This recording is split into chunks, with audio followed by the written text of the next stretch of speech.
let me first sanitize my hands in order to break the chain, children. Okay, in last class we discussed about the different parts of the compound microscope. I hope you all learned the different parts of the compound microscope. So in this class we will learn how to prepare an observation material. Okay, so the observation material what we are going to take is the bougainvillea, the stem of bougainvillea. Okay, so the flower is not essential. Instead, we are taking the stem of the bougainvillea in order to take the sections. So there are different stages in preparing a observation material. So what are the different stages? Let us see. There are 8 stages. The first stage is that whenever you take the section or observation material, you should first put the observation material in the petri dish which contains water. For what purpose we are doing this? Why can't we keep it in a table? We are putting inside the water because if we put the specimen on the table, the water content will be lost. Okay? So, in order to prevent dehydration, only, we are putting this specimen inside the petri dish which contains water. So, dehydration means loss of water. Okay. The first step is that you put the specimen to be observed in a petri dish containing water. Now, you take the stem and you hold it in the left hand and take a new blade. Okay. Not the blade which your father or brother has used. Instead, you take the new blade and hold the stem in your left hand with these 2 fingers. Okay. Then, you take the blade in your right hand and take thin sections. Okay. Thin sections. You are taking thin sections. So, the thin sections will be fallen on the blade so that when you are getting thinner sections, you put into a watch glass which contains water. Continue this until you get thin sections. Okay. Take 10 or 20 sections and you put in the watch glass which contains water. Okay. Again you keep the specimen inside the petri dish containing water. Then now you find out the thin section from this and transfer one of the thinnest section and you put in a watch glass which contains stain. Okay. So, in last class I have said the stain which we are using for this process is safranin stain. Okay. Safranin stain only we are using. So, we are putting the thin section inside the stain. For what purpose we are using safranin stain? We have to observe the cells very particularly and clearly. Only if we put in stain, we are able to distinguish between different types of cells. Okay. After 1 minute, you transfer these thin section in a glass slide. Okay. Before that, you put a drop of glycerin in the slide, only a single drop. The slide should be very clean and you transfer this section into the glass slide. Okay. So, if the stain is excess, you wash with the water and then you transfer into the glycerin. Okay. Now, you can see the section in the glycerin. Okay. Now, you take the cover slip. You take the cover slip and in order to avoid bubbles, you take a needle and slowly you keep the cover slip over the slide. Now, the observation material is ready. Okay. Likewise, you should prepare an observation material. Okay. In glycerin also, in order to prevent dehydration, we are mounting the section in the glycerin. Okay, children, understood? So, whenever you are taking sections, you should take thin section and the thin section should be put in the safranin stain. So, stain is used to observe the specimens clearly. Now, you use the microscope. Okay, you use the microscope and view it under the 10x. Okay, view it under the 10x. And under viewing 10x, you can observe the specimen like this. When you are viewing in 10x, you can observe the specimen like this. Okay? And when you are viewing in 45x, you will be finding the section like this. See, from this picture itself, you can understand that the stain has taken different colors. Okay?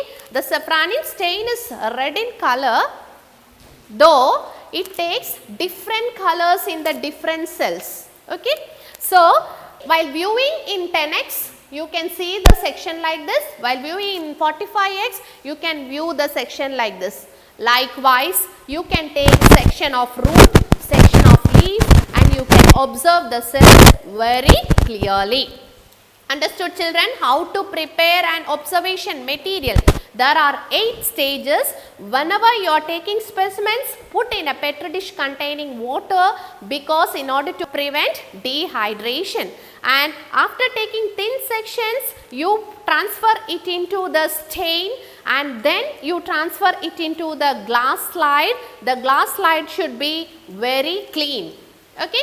And in order to prevent air bubbles, always use needle. Then you will be getting a temporary slide. Okay, this is temporary slide, and in order to prepare permanent slide, there are different methods which you will learn in higher classes.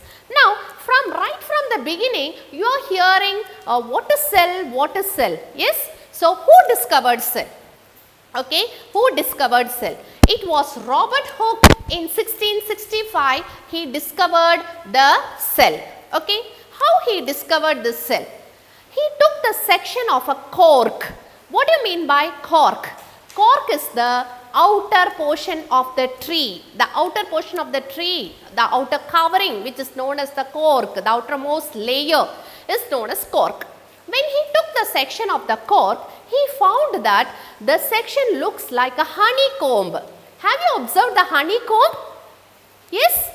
Yes, honeycomb. It has different little chambers, okay? So, these little chambers are termed as cell. In last class I said cell means little room. Yes, cell means little room. So, though we learn biology, there is a branch of science which deals with the study of cells. The branch of science which deals with the study of cells is known as cell biology.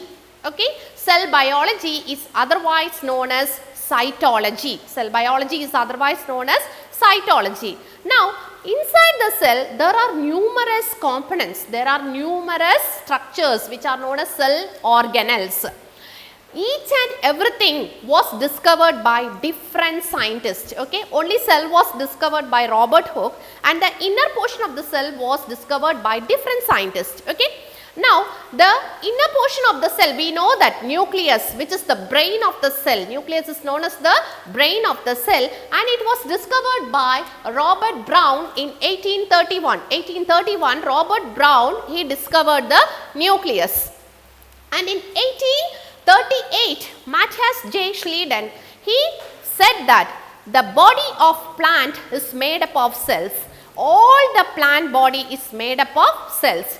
Same way in 1839, Theodor Schwann, he said that the body of animals are made up of cells. Okay, from this we can understand that all organisms are made up of cells. Okay, all organisms are made up of cells. And after that, in 1855, Rudolf Virchow, he said that from where these new cells arise. These new cells arise from the pre-existing cells. That means the older cells, it divides continuously and newer cells are produced.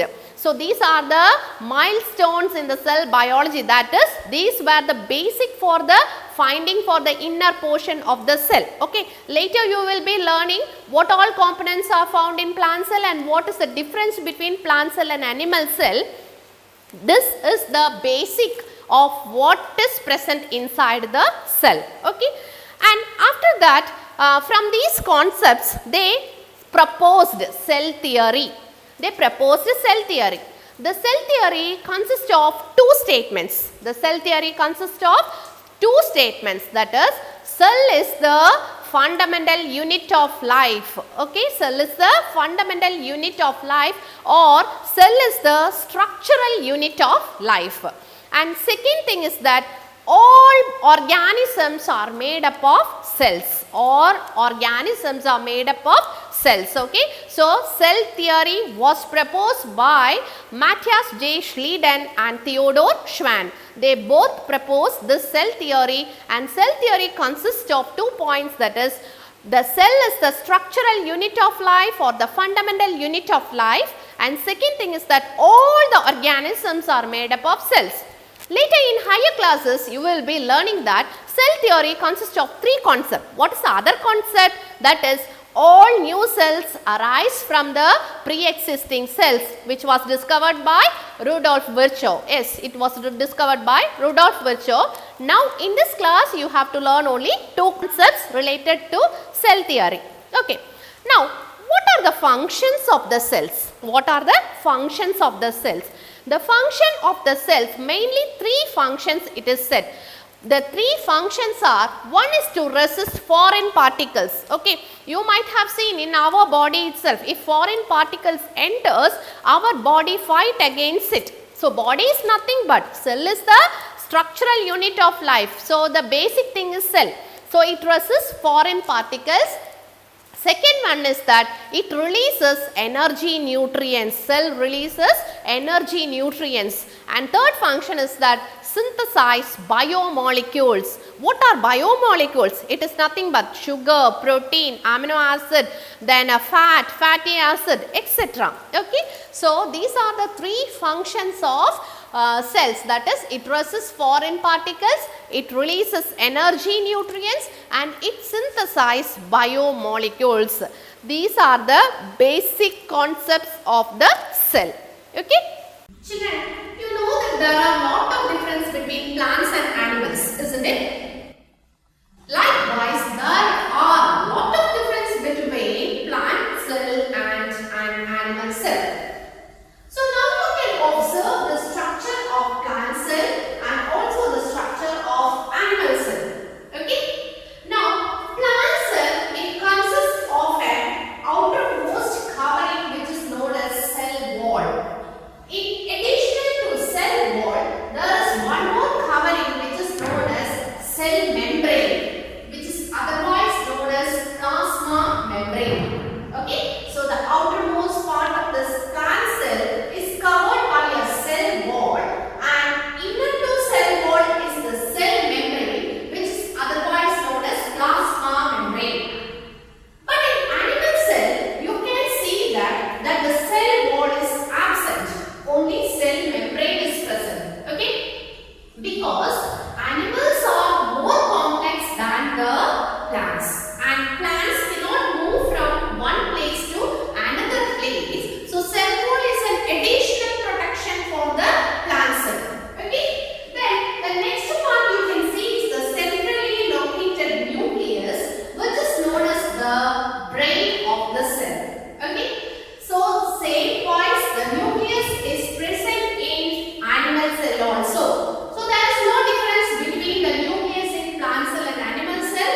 Both are considered as the brain of the cells. Okay. So nucleus is present in both in plant cell and animal cell.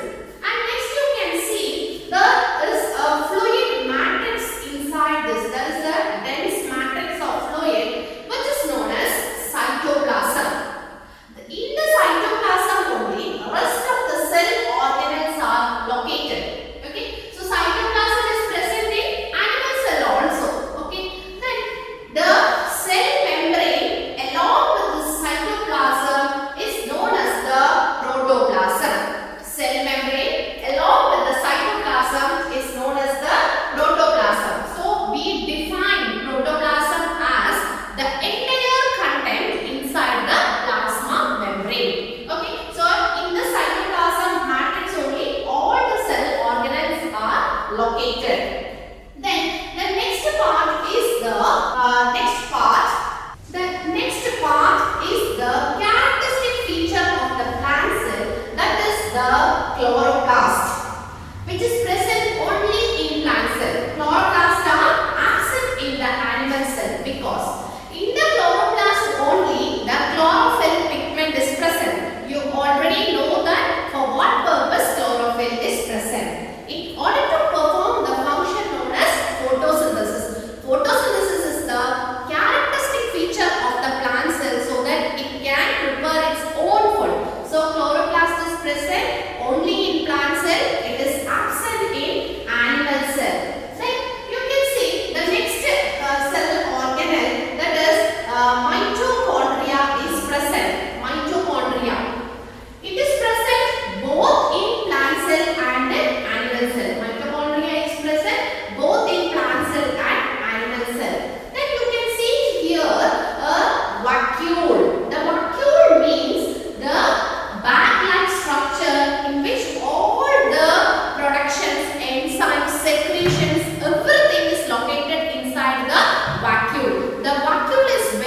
the endoplasmic reticulum is bounded by ribosomes. It is known as rough endoplasmic reticulum.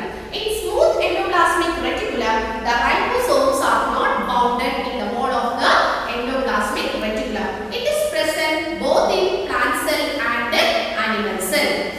Then the next part in the plant cell, you can see here the Golgi complex or the Golgi body, which is packed over one over the another. It is present both in plant cell as well as in animal cell, Golgi body.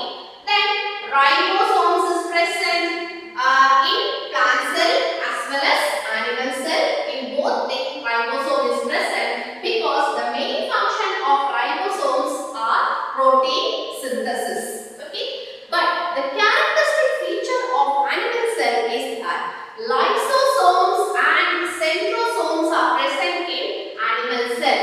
Lysosomes and centrosomes are present in animal cell because in animal cell lysosomes and centrosomes are present. It is absent in plant cell.